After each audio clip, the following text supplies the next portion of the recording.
Ang Kabataan Express ay hatid sa inyo ng UNICEF.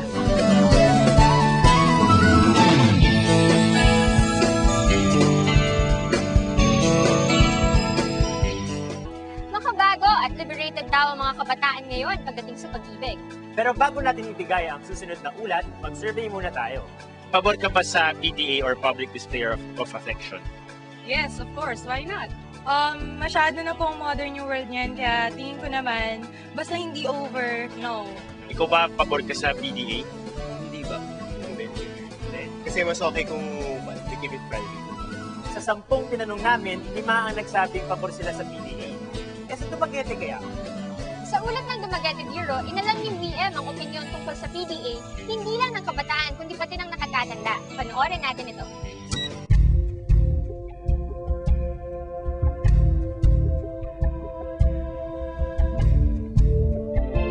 It is not written, the laws are not written that you should not do this, you should not do that.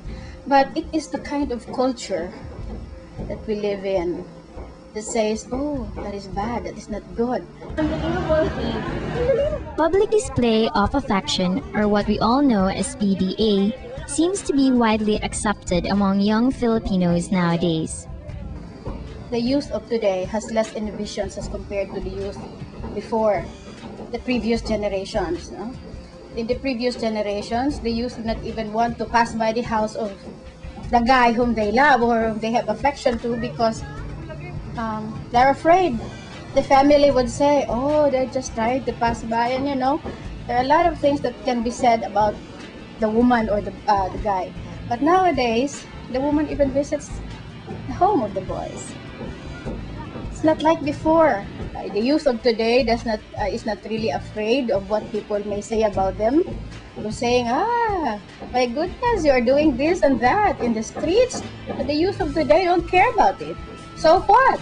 But that's not the only reason. In my opinion, relationship in teenagers, affection is very important in their relationship.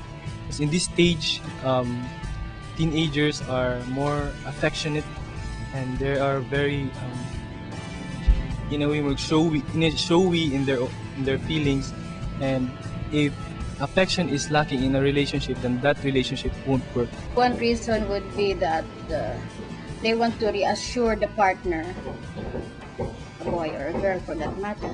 They want to reassure him or her that she or he loves her. Another reason would be just to really want to display her affection for the guy and telling the whole world that, hey, I love this guy or I love this girl. And what's wrong with that? It's normal to display affections. They see it on TV. But this made us think, how could such a simple act of reassurance of love draw so many negative reactions? On the other hand, to the general public, it would only show that our moral values are already gone down, you know.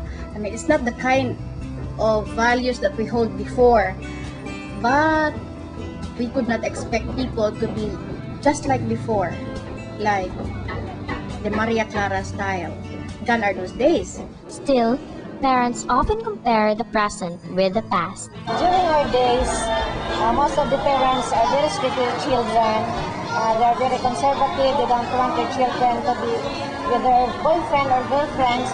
But nowadays, that the parents are very liberated. As we have observed, teenagers are going with their boyfriends and girlfriends, and they're not even afraid to be seen by anybody.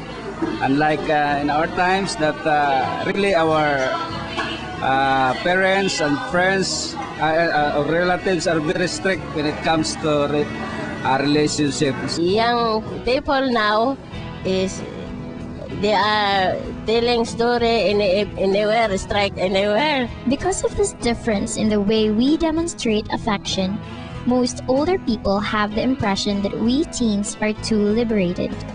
But the youth claim that they're simply misunderstood.